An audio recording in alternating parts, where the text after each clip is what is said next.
Hello, everyone, and welcome to this evening's Teletown Hall with Congressman Kevin Mullin. During today's call, we'll be taking questions from constituents like you. To ask a question, please press *3 on your telephone keypad right now. You may also sign up for the Congressman's newsletter by pressing *6 at any time during the call. Again, please press *3 right now if you would like to ask a question during this call. And you can press *6 to subscribe to the Congressman's newsletter. With that, I will turn it over to Congressman Kevin Mullin. Congressman, the floor is yours.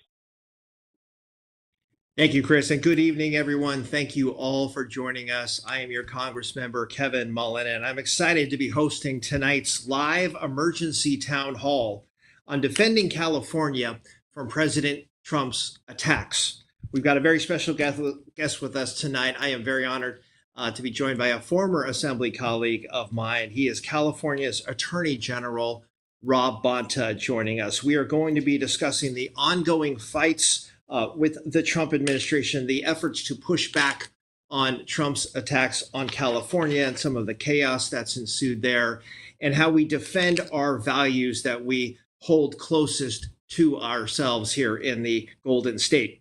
We're also going to be answering questions and taking comments from our live audience about how the Trump administration's actions are impacting us here in California. You can watch a live stream or submit a question in writing during tonight's event at kevinmullin.house.gov/live. That is kevinmullin.house.gov/live. And for our audience on the phone, if you would like to ask a question, please press *3 to get connected with our staff, and that is press *3 if you'd like to ask a question. We are going to do our very best to get to as many of your questions as possible, as we often do on these digital town halls, and we are very lucky tonight to be joined by California's Attorney General, Rob Bonta. He will be with us for the first half of tonight's program. We'll start with some questions related to his work, and then I'll stay on and open it up to broader questions on the federal level from our audience. So, as you all know, the Trump administration has been targeting California since day one. This administration has unlawfully deployed federal troops onto our streets. They've canceled millions of dollars for clean energy and transportation projects that were crucial to California. And just this week, they even sent elections monitors to intimidate Californians casting their ballot in yesterday's Prop 50 election. Trump has been relentless in his attacks on California, but my colleagues and I have been using every tool possible to push back against these attacks. And a huge part of that has been the legal efforts led by California's chief law enforcement officer, our Attorney General, Rob Bonta. So with that, I would like to now welcome Rob, who, as I mentioned, I had the pleasure of serving with in California's State Assembly. We came in together, the class of 2012, a historically large class, Rob, as I recall. We served for almost 9 years together before he was sworn in as the Attorney General in 2021. Rob has a passion for social justice and fairness. He graduated from Yale's law school before entering public service. He has been a national leader standing up for workers' rights and environmental justice, and he's not afraid to take on the powerful interests here in California to make sure Californians are protected. He has been doing outstanding work to defend our Golden State and stand up for our values despite these ongoing attacks from the executive. Rob, we are so lucky to have you with us here. I believe you're in Washington, D.C. We've switched locations here. I am here in the district in California, hoping that we can be called back for votes to end this government shutdown. But Rob, we're lucky to have you here. You're a leader in protecting our democracy, something very important to me in terms of defending our democracy. So thank you very much for taking the time to join us tonight. I'm honored to be with you, Kevin. I really appreciate your leadership, your friendship. Thank you for that very kind introduction. I am in Washington, D.C. I was here for the U.S. Supreme Court argument today on the lawfulness or unlawfulness of Trump's tariffs. I believe they were unlawful. They are unlawful, and we think that the argument went well and are hopeful for a positive outcome. But appreciate all that you're doing to fight for us, and grateful that you invited me to join you tonight with our shared constituents. Awesome. Well, I appreciate it very much, sir. So, just a reminder for our audience listening, if you would like to ask a question, please press *3. So, Rob, you were sworn in as California's Attorney General in 2021, serving as the Chief Law Enforcement Officer for our state. Can you tell us just a little bit about your role as Attorney General, the work you've been doing to protect California's interest, and what some of the major cases are that you've been leading? And I know often California will band together with others attorneys general across the country, but just give us a little flavor of the job and the key cases you're working on. Absolutely. Just broadly speaking, as Attorney General, I am the Chief Law Enforcement Officer for the state of California. I see myself as the people's attorney to protect and uplift and support and defend all Californians, regardless of who you are, where you're from, who you love, how you pray, your zip code, or how much money you have. Everyone deserves access and an opportunity to realize their version of the California dream, and that's what I try to do as the people's attorney. And I'm focused on taking on some of the biggest challenges facing Californians. There are many of the same ones facing the nation. We're tackling hate and xenophobia and anti-Semitism, homophobia, transphobia, Islamophobia, racism.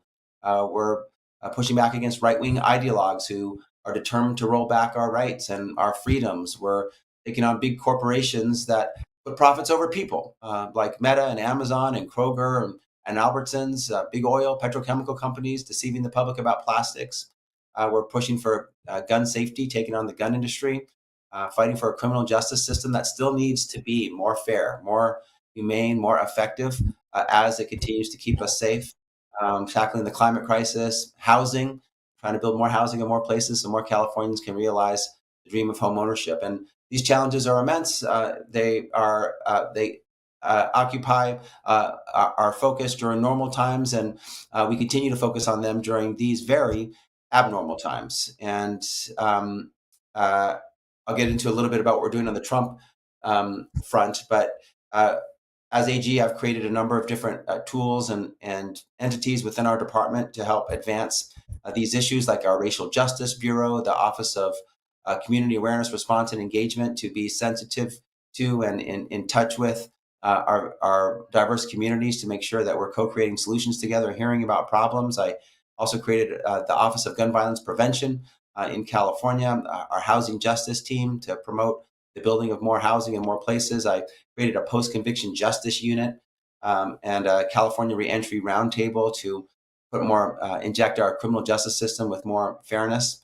And I expanded our Environmental Justice Bureau as well. So those are some of the things that we worked on and continue to work on. We're also very focused on pushing back against the unlawfulness of Trump. And one of my top priorities has been federal accountability, making sure that the Trump administration does only lawful things. And the Trump administration, Trump has a lot of official authority. He did win the election.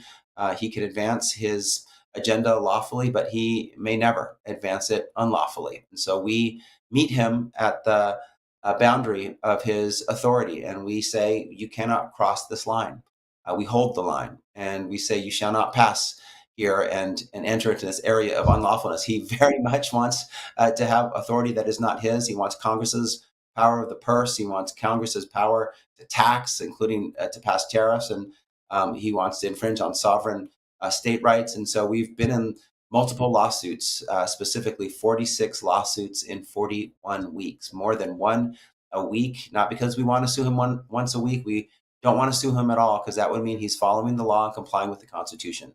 But since he's not, we are committed to suing him every time he breaks the law and hurts California. And he has tried multiple times in our cases, and we've challenged this effort to withhold billions of dollars in funding that's owed to California, specifically $168 billion worth of funding he tried to withhold that Congress already appropriated to California. We were able to block his efforts to withhold that funding in court and make sure that funding flowed to Californians for housing and healthcare, for food and for college and childcare and for other critical essential services. We've pushed back against his efforts to trample on constitutional rights like birthright citizenship, the right to be a U.S. citizen if you're born on U.S. soil. Also, we pushed back against and blocked in court his efforts to suppress the right to vote in California and throughout the United States. We're pushing back against his effort to deploy the National Guard. We're, as I mentioned, challenging his unlawful tariffs. We most recently challenged his withholding of SNAP benefits, which are an entitlement program. So a lot of the things that you're reading on the front page, where Trump is doing something unlawful, we are meeting him in court. And I want you to know we're winning over 80% of the time, securing temporary restraining orders, preliminary injunctions, permanent injunctions, final judgments in our cases. And in all of our cases, Trump is following the court orders. I know there's a view that sometimes or many times, or always, he doesn't follow court orders, but he is following our court orders. So we're grateful to be able to be delivering for the people of California. I'm saddened and angry and disappointed that Trump is violating the law so frequently and so consistently. But I feel it's a privilege and an honor to have this role to push back and fight for the great people of our state. Well, it is a sprawling portfolio that you just outlined for us, Rob. So, as you know, and as you've referenced, Trump has been engaging in extreme executive overreach. I mean, that's putting it mildly, in many ways, disregarding our foundational small d democratic systems. He's also been trying to force states to provide him with sensitive information about our constituents, like voter data and who is receiving SNAP benefits. Why is that so obviously concerning? And what can we do to push back? Certainly, you're doing what you can in the official capacity, but just talk a little bit about this kind of collective effort around pushing back and trying to protect, this vital information for my constituents and yours. Yeah, we've seen multiple efforts by the Trump administration to surveil the American people, to collect data, to create seemingly a master database.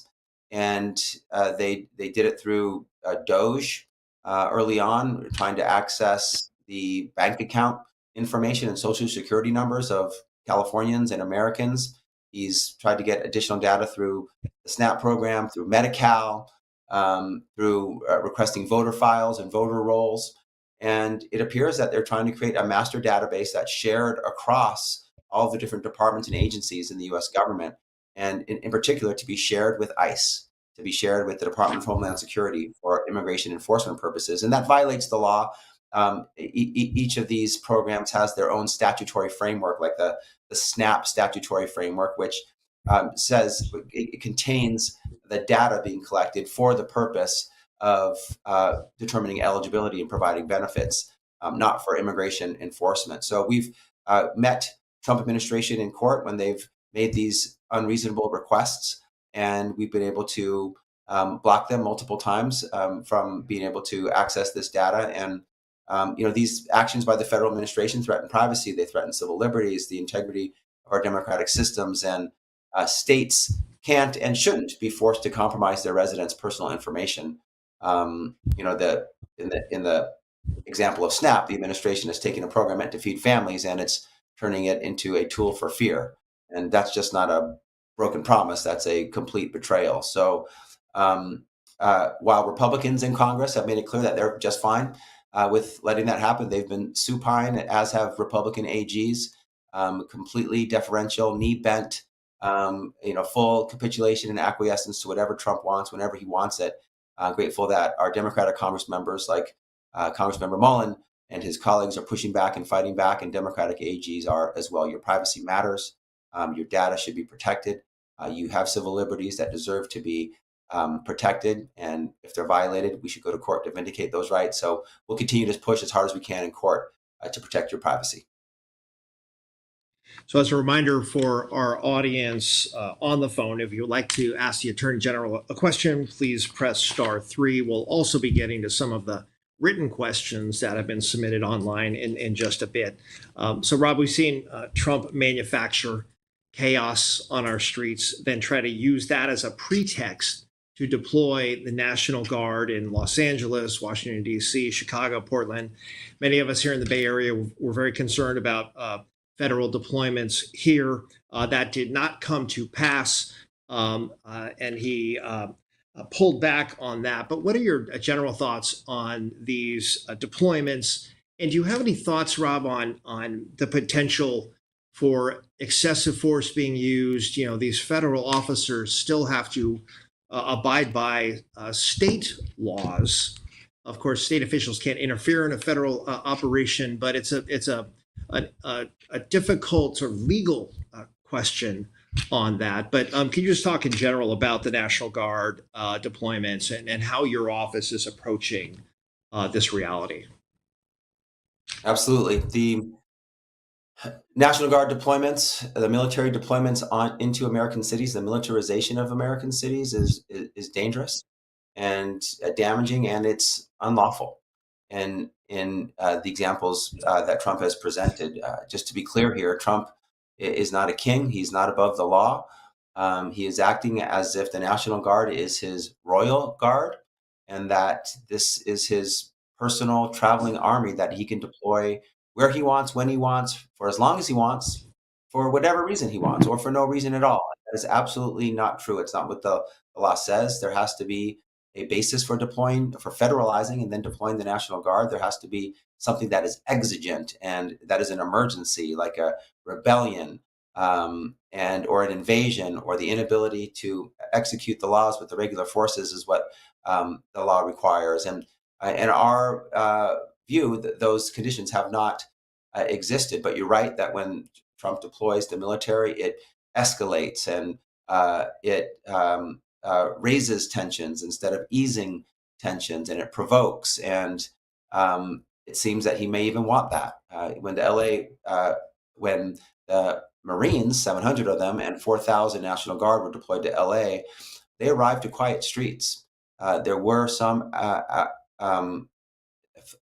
inflammations of violence and some flare-ups, but they were quieted with civilian law enforcement, the sheriff and the LA Police Department. And when the military finally arrived, it was to quiet streets. But we're going to continue to hold this president accountable. We have won multiple orders in court. We had Judge Breyer in San Francisco say that the National Guard was deployed unlawfully. We also, after a trial, he found and ordered that that the National Guard violated the Posse Comitatus Act. The Ninth Circuit stayed those orders as the case continues, but we believe that there is a growing sense of skepticism from the courts about Trump's deployment of the National Guard. He's now saying that he's deploying the National Guard for civilian law enforcement to fight crime, which is absolutely unlawful. That's exactly what the Posse Comitatus Act prohibits. You cannot have the military on civilian soil, on American soil, engaged in garden variety criminal law enforcement, civilian law enforcement. So, and then also with respect to what they do, they're allowed to, turning to ICE, your question about ICE, immigration enforcement is allowed to lawfully enforce immigration laws. That is the right of the federal government. California has decided that we will not be participating in that. That's what it means to be a pro-safety, pro-trust state. And our sovereign rights allow us to not be using our resources for immigration enforcement. ICE can do their job, but they can't force us to do their job for them. And they must follow the law. So just to your point, they can't be engaged in false arrests or excessive force. The Fourth Amendment is still alive and well. They don't have license to commit crime. They can't murder people. They can't criminally assault or batter people. Criminal law still applies. And I don't think that even Stephen Miller would argue that the ICE agents have license to be above the law and to willy-nilly, randomly victimize Americans with crime. That's not how the law works. So a lot happening in our states with National Guard and with ICE immigration enforcement. Of course, they're also masked and removing their license plates. And when people, everyday Californians, can't determine whether it is a masked criminal or a member of ICE, we got a major problem. And I know that we're all taking steps to make sure that we're safer and that laws are followed. That there was a court in the Central District of California who found that ICE was regularly racially profiling and stopping, detaining, searching, seizing people based on their perceived race, their speaking of Spanish, their location, like at car washes or bus stops, and their perceived low wage job. and that was unlawful to racially profile like that. And I completely agree with that decision. Although that case was stayed, blocked temporarily by the U.S. Supreme Court. So, Rob, if you could stay with us just a few minutes, I think we have a couple of questions queued up. I want to get to a couple of those from our audience. Chris, you're our moderator. Can we go to an audience question? Absolutely. And I just want to remind everyone on this call, if you would like to ask a question, please press *3 on your telephone keypad right now. And to sign up for the Congressman's very informative newsletter, press *6. All right, our first caller is Stacy, and Stacy is in Belmont. Stacy, you are on live. What's your question? Hi, thanks for taking my question. So I'm extremely happy that Prop 50 passed yesterday.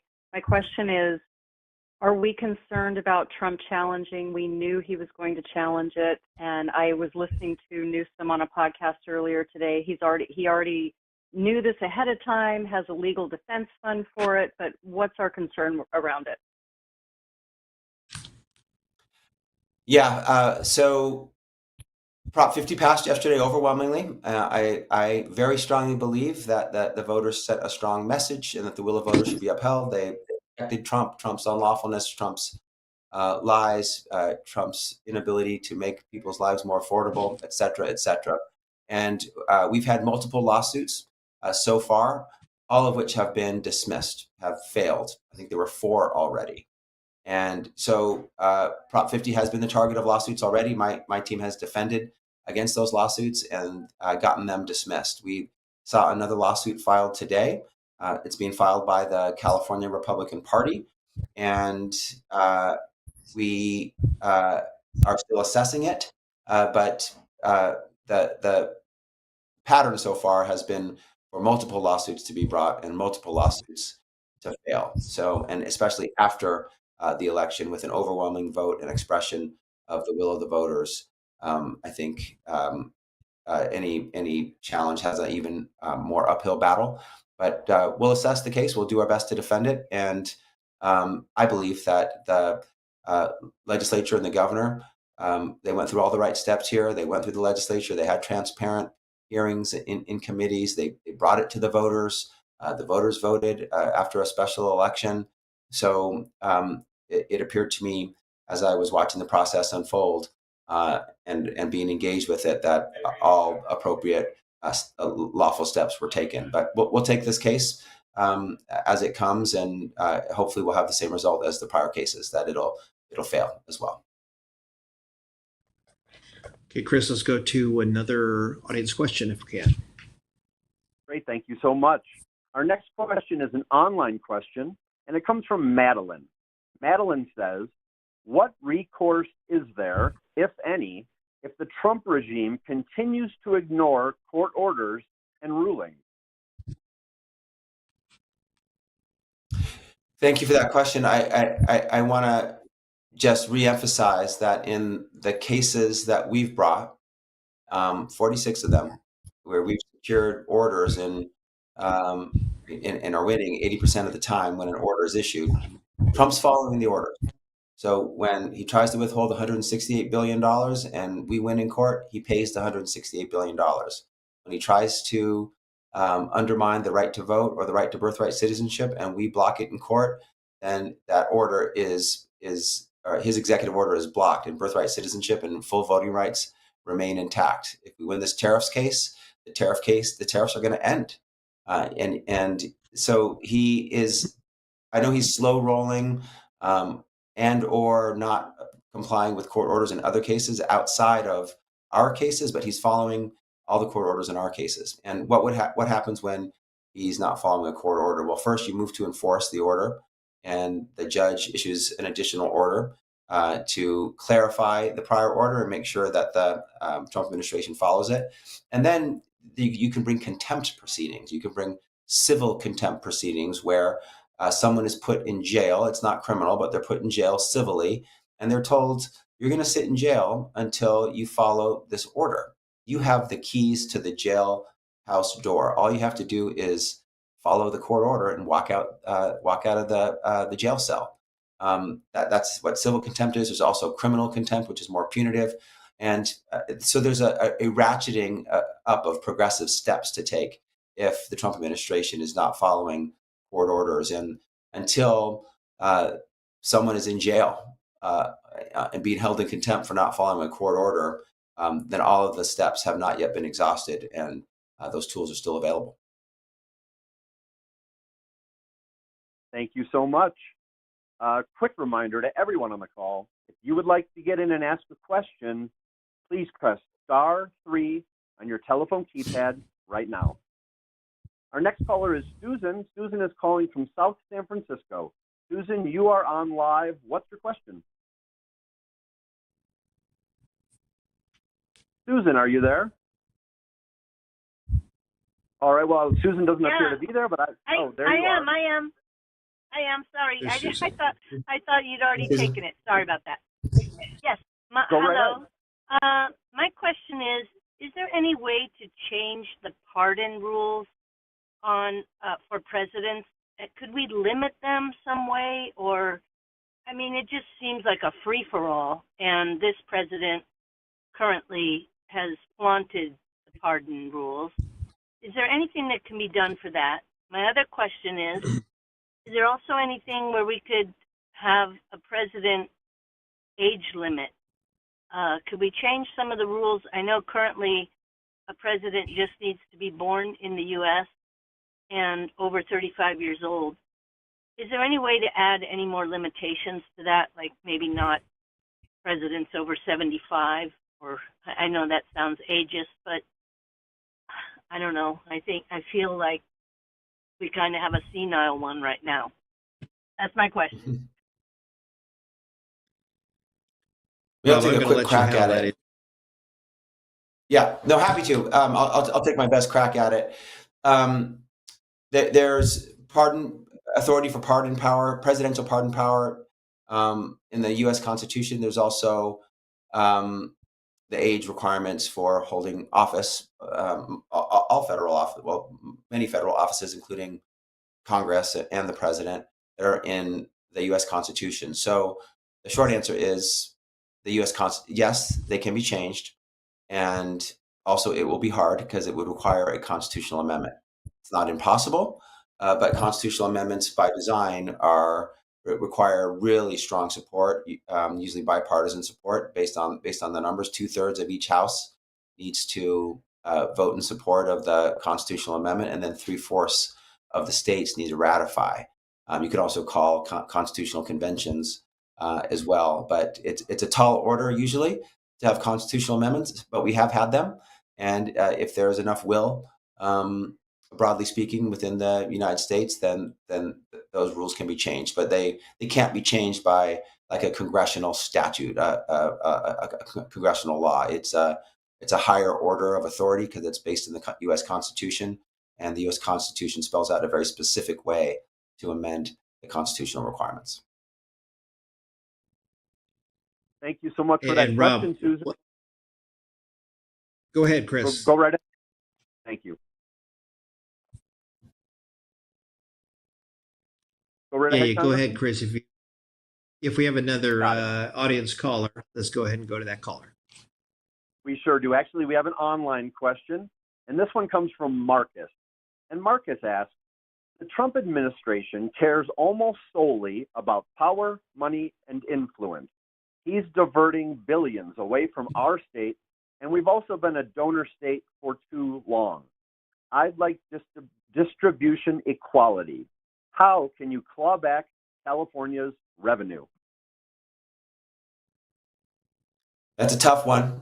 First, let me just say I completely understand your views, your feelings. I feel the same way. California is a donor state, meaning we pay more to the federal government than we get back in federal appropriations.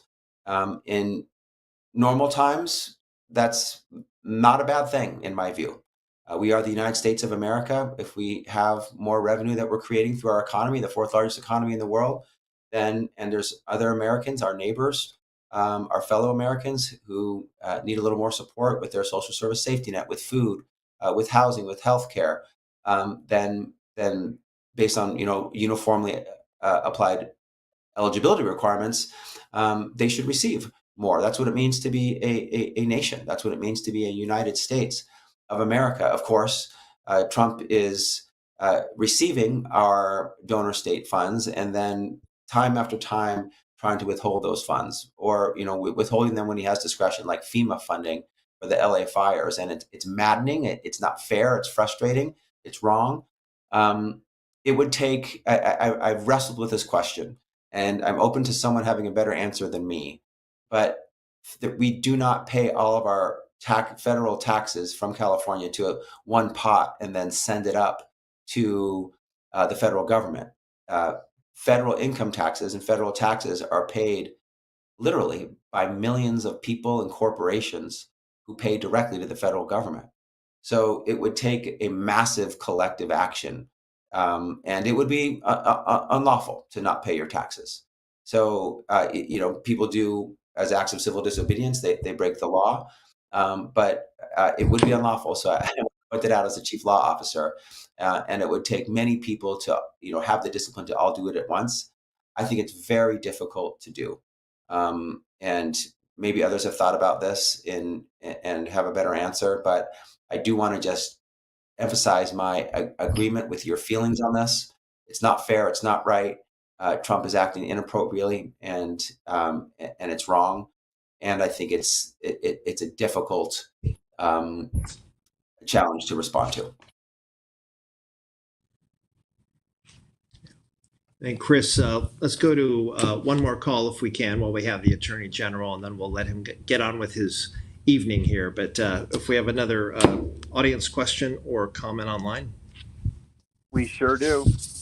Our next caller is David. David, you are on the line. What is your question?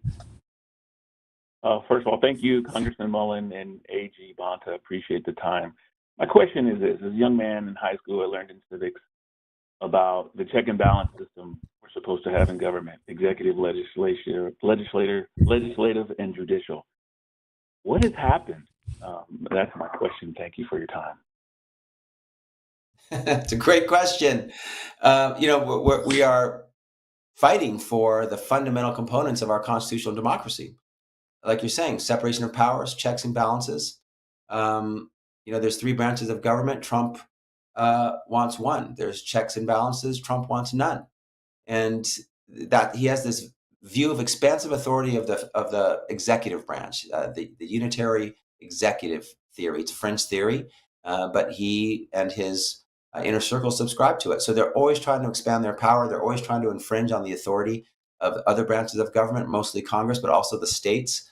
They're questioning that co-equal branch of government, the judicial branch, when that branch issues orders that they don't agree with, and they start calling them so-called judges and call for impeachment of those judges and call them activist judges. But we, with our cases, we have brought multiple cases saying that Trump's actions violate the separation of powers, exactly what you said, and violate our system of checks and balances, that Trump is exercising congressional appropriations authority or congressional taxation authority, and he may not do that. It's prohibited by the Constitution. So Trump is trying to violate the principle of checks and balances and separation of powers that you learned about in civics. He's violating the law. He's violating the most important document in our nation, our U.S. Constitution, in doing so. And we are going to court regularly and stopping him from doing so. But it doesn't mean he hasn't tried. It doesn't mean he's not trying now. And it doesn't mean he won't keep trying. He will. He does just want power. He has no interest. In fact, it seems like he has contempt of the law, often of the American people, including hungry Americans who need food and sick Americans who need health care. So we're going to do our best to make sure we keep stopping him in court when he violates the rules around checks and balances and the constitutional requirement of separation of powers. And as I sign off here, I just want to say thank you all for being here. There's a lot of places you could be tonight. You decided to be here, engaged in your democracy, engaged in your government, engaged with your Congress member and your Attorney General. And that is what is going to help us write the next chapter. I just want to remind you that you ought not feel hopeless because you're not helpless. You have the most important power that there is in democracy. people power. That was expressed loud and clear last night. You can see what people power can do when we exercise our right to vote and we speak up and speak out. Three things are going to be really important going forward, and I just want to emphasize them with you as I sign off here. They're the three C's, courts, crowds, and courage. Courts, crowds, and courage. Courts continue to be the places where you can hold a lawless, law-breaking, repeat offender federal administration accountable when they break the law and have orders issued by a neutral judge that requires them to comply with the law and ends their law breaking. Crowds is when we hit the streets like on No King Day or hands off and remind the president who is his boss. It's not his greedy corporations or his billionaire buddies. It is you and me and us and we people. This is a nation of, for, and by the people, and he has to answer to us. And when we show up with crowds, we remind the president what we will stand for and what we will reject and never allow. We need to keep doing that, speaking up, speaking out. And then finally, we need courage. Sounds obvious to all of you. You're engaged, you're focused, you're fighting for your communities, you're willing to speak up, you're willing to put your head out there, but many people are not. And folks are acquiescing and capitulating to the targeting, to the bullying, to the intimidation. And it's important that we never, ever give up our rights voluntarily, that we always fight for our rights, that if our rights are violated, we go to court to vindicate them, and we keep pushing back against what is so abnormal. We can never desensitize ourselves to what is so unacceptable and so abnormal. It's not okay. Just because Trump does something worse tomorrow than he did today doesn't make the thing he did today any better. It's still unacceptable. So let's continue to hold the line. Let's continue to fight. Thank you for all you do to make our state strong. I'm honored to have the honor and privilege of representing you as your California AG. And please know I got a full tank of gas. I'm full of energy. I'm ready to roll. I'll keep fighting every day for you, for our rights, for our freedoms, for our the separation of powers, checks and balances, the rule of law, democracy. And I'm ready to go. And you give me inspiration, and I know you'll fight too. So thank you for having me tonight. Rob, it's an honor to have you. We are proud of the work that you do as a former Assembly colleague. I know we're all proud and grateful for the good work that you do. Just to our audience, I will be staying on, but Rob, thank you so much for joining us tonight, for your national leadership, for all you're doing to protect our communities during these crucial times. So enjoy the rest of your evening, and thank you, sir, for taking the time. Thank you for your kind words, Kevin. Great to see you, brother. Honor is mine, and I'll see you soon. Take care. Thanks, everyone. Thank you. All right. So while we get some other callers for me queued up, I just wanted to note that today marks 36 days since the Republican majority shut down the government. This is now officially the longest federal government shutdown in our nation's history. The last one, of course, also during Trump's administration. We deserve a president who can build consensus, bring people together, and protect our most vulnerable by ensuring basic needs like healthcare, housing, food, and childcare are available to working families. Unfortunately, under Trump and the Republican majority, we've seen them try to tear down our foundational democratic systems. They fired thousands of public servants, causing major disruptions to services, and they are prioritizing billionaires and corporations while saddling future generations with trillions of dollars in debt. We've now reached a $38 trillion national debt, unfortunately, that our kids and grandkids will be saddled with unless we steer the ship of state in a better direction. I have been eager to reach a bipartisan deal so we can reopen the government and protect the health care for millions of Americans who rely on the Affordable Care Act. Some know it as Obamacare. Locally, we know it as Covered California, and ensure that our vulnerable seniors and those with disabilities continue to have access through Medicaid. I serve on the House Energy and Commerce Committee, and my Democratic colleagues and I have been going to Washington, D.C., urging Republicans to get back to work to get a bipartisan deal to reopen the government. A reminder, Republicans control the House, they control the Senate, and of course, they control the White House. This government shutdown could be resolved today if Trump and his loyalists in the Congress chose to do the right thing and negotiate a bipartisan compromise in good faith. So as a reminder to our audience, please press *3 to ask a question, or you can submit a question online. Again, it's kevinmullin.house.com. congressman.gov/live, and let us see if we have any audience questions while we have time here on our digital town hall. Chris, do we have any questions? We sure do. Let's go to our next caller, and this is Maria. Maria is calling from San Bruno. Maria, you are on live. What's your question? Hi. Well, I wanted to ask a question of the other person too, and they were cut off because I wanted to know if he's planning to have meetings with other governors in other states to do what he's doing to counter Trump. But my question here is, how long do you think the Democrats will hold out on this issue while it's inconveniencing air flights and so forth when people are planning trips and so forth? So I understand why it's done and it's important. And the real problem is that the president is giving bad example. He's not following rules. And I don't know if you've noticed, but as I'm driving, people aren't stopping at stop signs. Same thing with bicyclists. So the whole world is just having a free-for-all because no rules are being followed. So again, how much longer do you think we need to hold out like this? So thank you so much, Maria, for listening, for staying on the line. We did have to let the Attorney General go. But to your initial question, I believe you were talking about how the Attorney General works with other attorneys general across the country. And you will see, especially given California's size and heft, will often lead a number of states in collective action. Clearly, you have an administration that is targeting so-called blue states.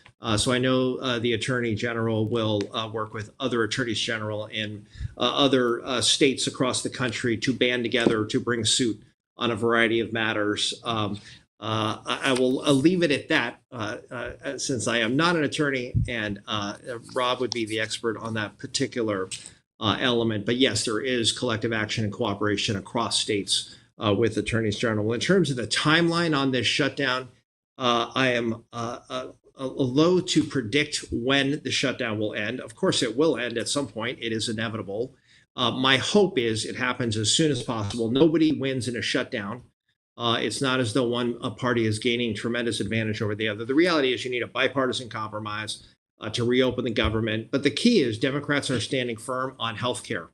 And the Affordable Care Act tax credits, if we don't take action, you can see some premiums double or even triple. I saw one example based on a variety of factors. It could be like a 600% increase or something, just outrageous. So we have until the end of the year, but we really don't have until the end of the year. That's sort of the drop dead deadline. But notices are going out as of November 1st. Notices are going out alerting people. I think people are going to be getting those notices and calling their local member of Congress and saying, you've got to get action here. I also know, just from a very practical matter, there's lots of Thanksgiving travel, holiday travel. We're already hearing of slowdowns at some of the airports, given the impacts with TSA and air traffic controllers, who, by the way, are working with their pay deferred. I went and visited our air traffic controllers. I do represent SFO, and those folks are doing incredible work keeping the flying public safe. But they are not getting paid until the shutdown ends. So I certainly am hopeful. I believe there's a little bit of a thawing happening, if you will, in the Senate. The discussions are happening in the Senate. The House, unfortunately, under Speaker Mike Johnson, he's sent everybody home and is not scheduling votes. And we have been calling on our Republican colleagues to come back to Washington and negotiate in earnest, in good faith, and get a deal. But I certainly am hopeful that in the short order here, we will have a bipartisan compromise that extends the tax credits on the Affordable Care Act. We also are going to continue to push, especially when the Democrats get the gavels in 2026, to restore the cuts to Medicaid that the House Republican majority put in place. That's going to be job number one, to restore some of the cuts to the health program for the most vulnerable in this country. So, Maria, thank you so much for the question and the call. And Chris, let's go to another caller if we can. Great. Our next question is an online question, Congressman, and it comes from Francesca. Francesca asks, how often do public representatives work together? How often do we work together? Ideally, we're working together continually. Unfortunately, when House Majority cancels votes and sends members home, there are no votes, there are no committee hearings. It really, frankly, has been a travesty what I've witnessed here in the last month. We need to be, as much as I love being home with my family here in South San Francisco and San Mateo County, and I've been continuing to work here in my district office and holding town halls and those kinds of things, we need to be in Washington brokering a deal to reopen the government. Now, ideally, we're not just having conversations with members in our own caucus. The only way to have sustainable progress is to have buy-in from both parties on some of the biggest challenges we face as a country. Unfortunately, the big ugly budget bill, Trump's big tax package, which stripped away Medicaid funding to extend tax cuts and expand tax cuts to the wealthy and to corporations. That was done on a party line basis with very little direct input in a good faith way by the minority party, the Democratic Party. So you get the best government with the best input, and that is across a party aisle. And that simply does not exist right now under this Republican trifecta of the House, the Senate, and the presidency. So we are doing everything we can in our power to put pressure to win public opinion that will force action in the Congress to end this shutdown. Okay, Chris, let's go to. Oh, yeah. Absolutely. We'll go right to a call. We have Nancy on the line. Nancy's calling from San Mateo. Nancy, you are on live. What's on your mind? Hi there. So the other day I heard Steve Bannon talk about Trump serving a third term and expressing his confidence that he would be able to do so. So I am concerned and was wondering if there have been conversations within the Democratic Party about how we are going to handle such a situation. Well, it's blatantly unconstitutional. And the Supreme Court, unfortunately, has shown its political colors too often here, essentially inoculating this president from prosecution and criminal wrongdoing. They have taken a number of steps to protect this president. I do believe that is a bridge too far. The Constitution could not be more clear about the inability to run for a third term. I have no doubt that the president would like that if he's still around. But that is blatantly unconstitutional. And I believe if the Supreme Court wants to maintain any credibility, they would knock that down. That being said, as well, there's reporting that the president has talked about how he got done what he wants to get done. He passed this one big, in his words, beautiful bill. We're terming it the big ugly bill, which is a massive tax package, raising the debt. He wanted to get this tax package through, but he loves power. He is a strong man. He never would want to relinquish power. That being said, it would be blatantly unconstitutional if he were to pursue that, and that undoubtedly would bring suits if that were to be pursued. So thank you for the question.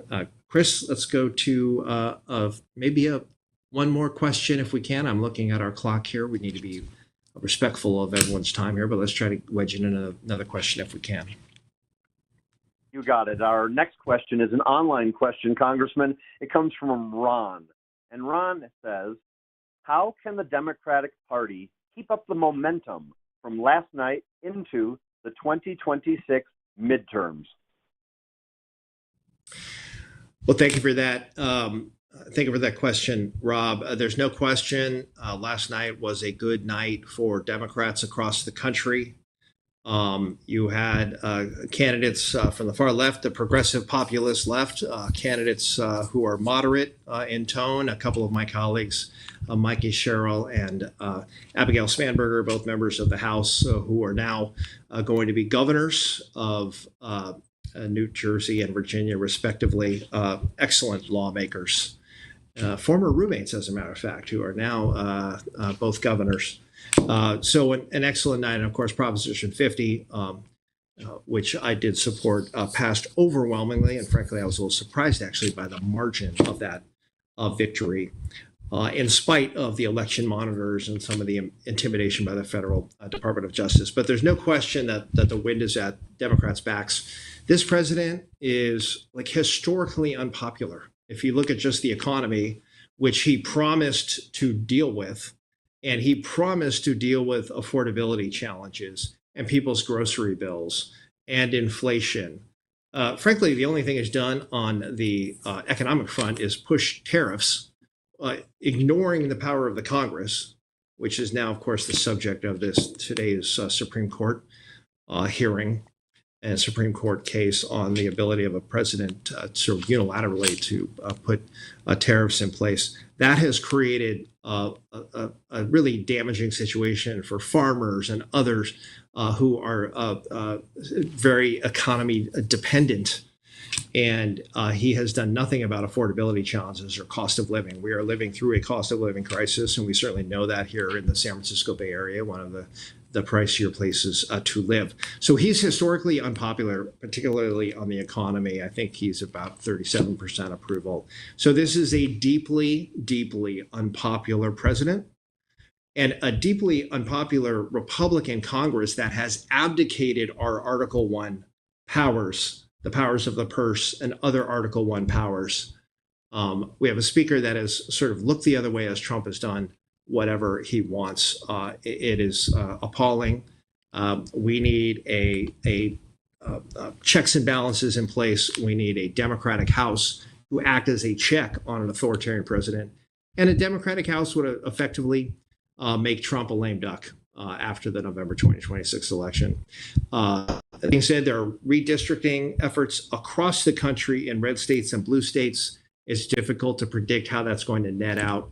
But I am optimistic that the Democrats will be in control of the House of Representatives come the next election, and we can undo some of the damage here and be a check on an authoritarian president. So I appreciate the question.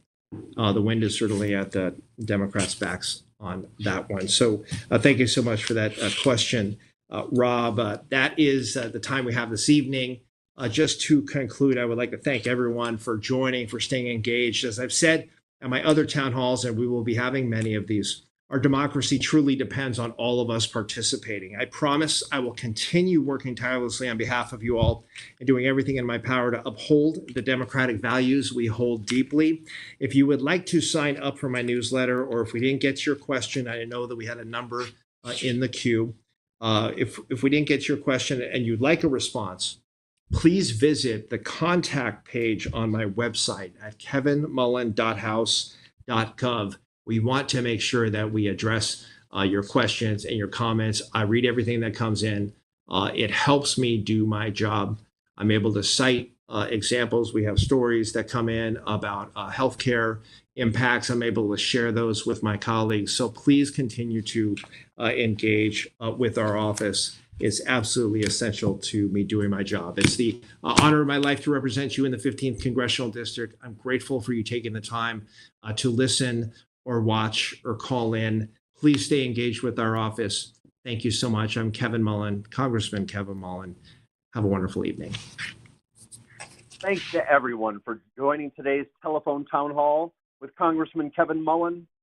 If you'd like to stay up to date on the Congressman's work, please follow him on Facebook at Congressman Kevin Mullin on X, Instagram, and YouTube at Rep Kevin Mullin, and on Blue Sky at kevinmullin.house.gov. If you would like to subscribe to his very informative e-newsletter, and I encourage you to do so, just stay on the line and leave your name and your email address after the tone. Thank you all again, and have a great evening.